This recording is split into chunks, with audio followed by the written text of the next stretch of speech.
لبيك اللهم لبيك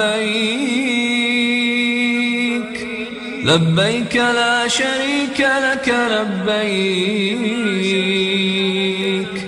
إن الحمد والنعمة لك والملك لا شريك لك لبيك حجا حقا تعبدا ورقا لبيك مرهوبا ومرغوبا إليك لبيك ذا النعماء والفضل الحسن نحمده ونصلي على رسوله الكريم اما بعد فاعوذ بالله من الشيطان الرجيم بسم الله الرحمن الرحيم قال الله عز وجل في سورة الحج وَلِكُلِّ أُمَّةٍ جَعَلْنَا مَنْسَكًا لِيَذْكُرُوا اسْمَ اللَّهِ عَلَى مَا رَزَقَهُم مِّن بَهِيمَةِ الْأَنْعَامِ فَإِلَٰهُكُمْ إِلَٰهٌ وَاحِدٌ فَلَهُ أَسْلِمُوا وَبَشِّرِ الْمُخْبِتِينَ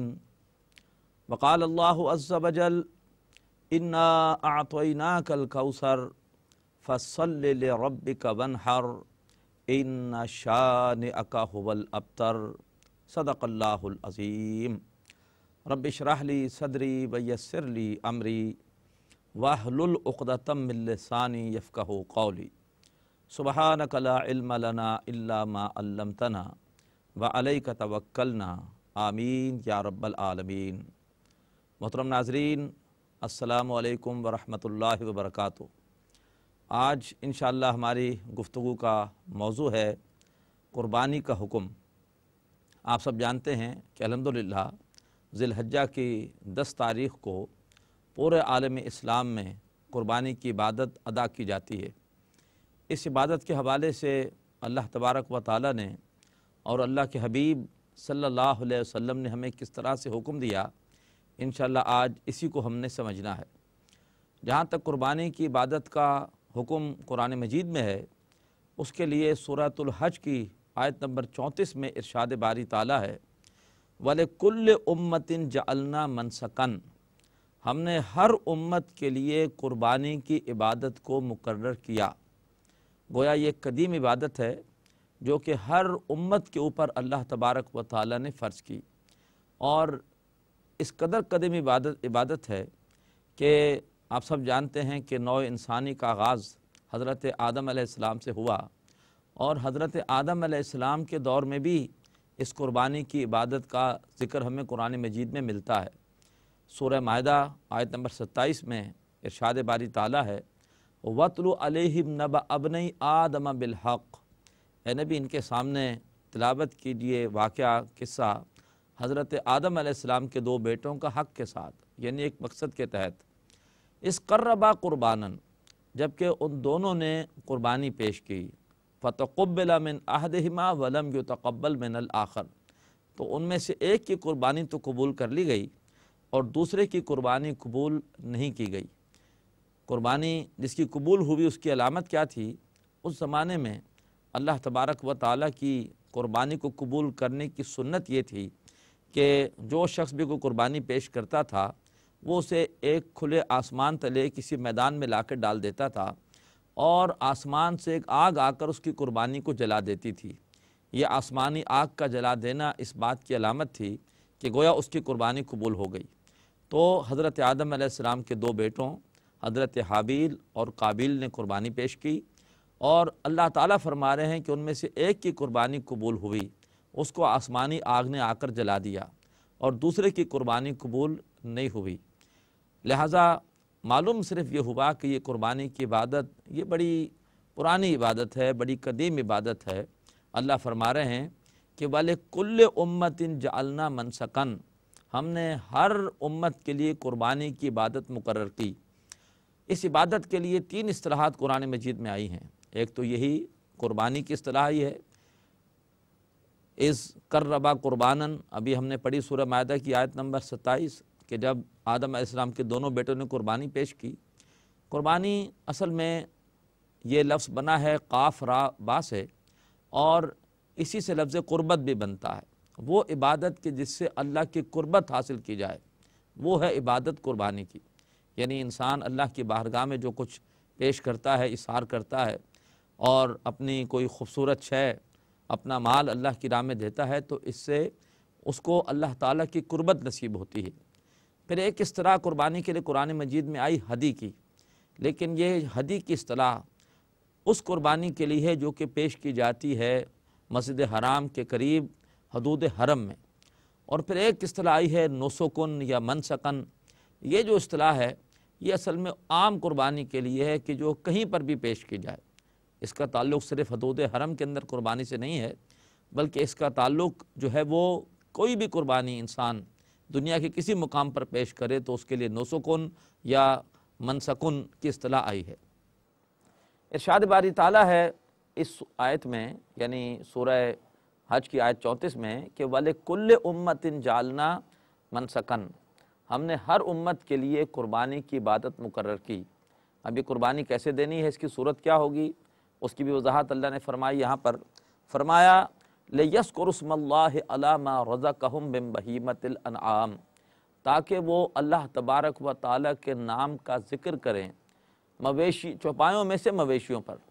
یعنی یہ قربانی ایسے نہیں ہو سکتی کہ میں کوئی پیسہ اللہ کی راہ میں کسی کار خیر میں لگا دوں، بلکہ اس کی صورت یہ ہے کہ مجھے اللہ کی راہ میں چوپایوں میں سے کوئی مویشی ذبح کرنا پڑے گا، اور اس مویشی کے اوپر مجھے ذبح کرتے ہوئے اللہ کا نام لینا پڑے گا۔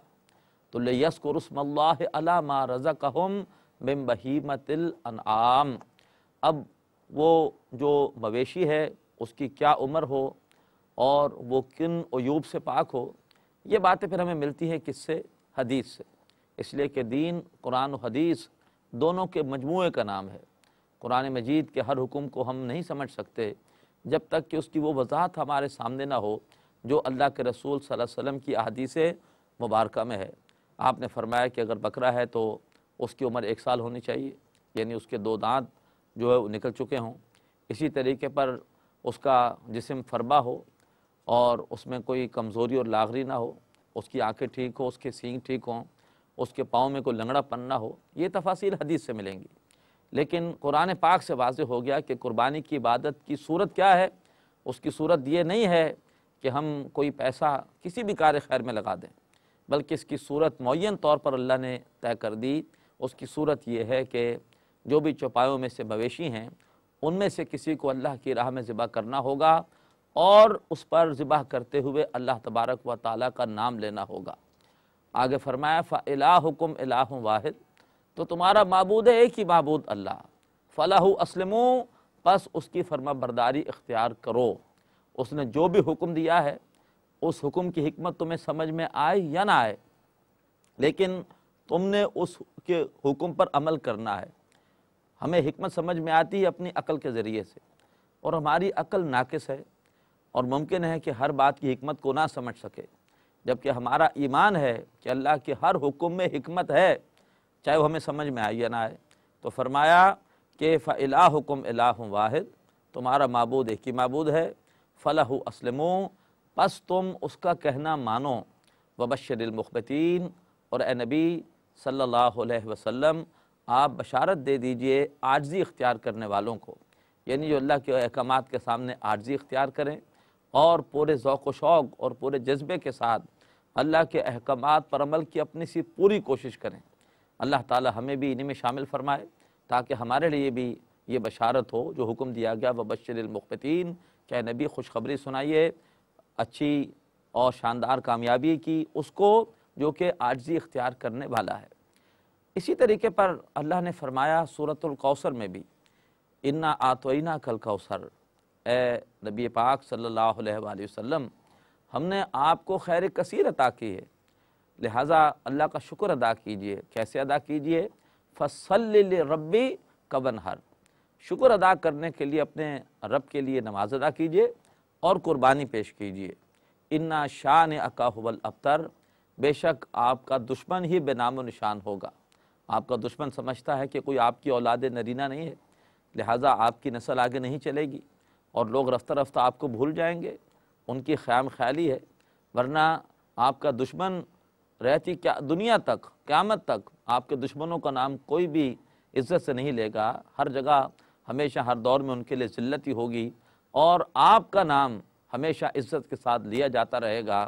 آپ کے ذکر کو اللہ نے بلند کر دیا ہے، لہٰذا آپ کا نام یہ رہزی دنیا تک بڑی عزت کے ساتھ بلند سے بلند ہوتا رہے گا، اور آپ کے دشمن وہی بے نام و نشان رہیں گے۔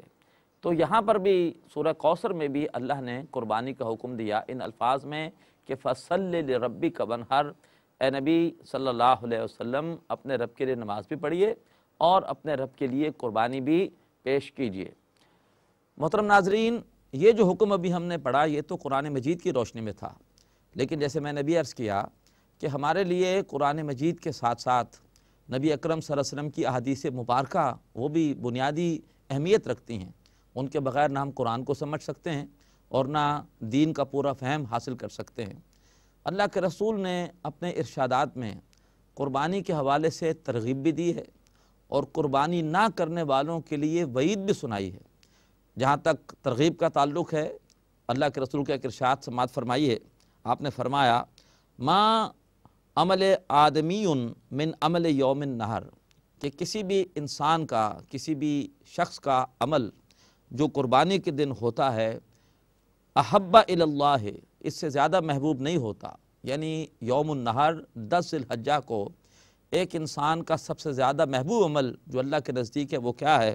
وہ ہے من احراق الدم، وہ ہے اللہ کی راہ میں خون بہانا، یعنی اللہ کی راہ میں کسی جانور کو قربان کرنا، اسے ذبح کرنا، اس کا خون بہانا۔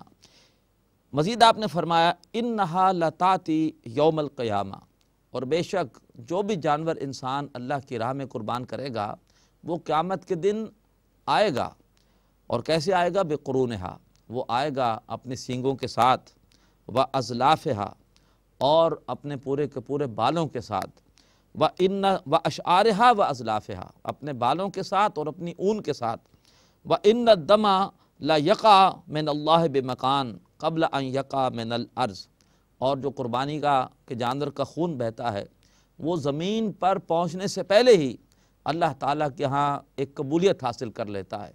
اللہ تبارک و تعالیٰ کیا اس کی وجہ سے انسان کو ایک اعلیٰ مقام اور ایک قربت مل جاتی ہے۔ فَطِيبُ بِهَا نَفْسَا، پس تم ان قربانیوں کو پیش کر کے اپنے آپ کو خوش کرو، یعنی اللہ تعالیٰ کی خوشکن بشارتیں وصول کرو۔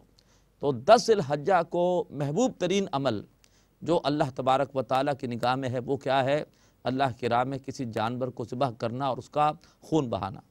یہ حدیث ترمذی شریف میں بھی ہے اور یہ حدیث ابن ماجہ میں بھی ہے۔ تو یہ تو ہے ترغیب کا انداز۔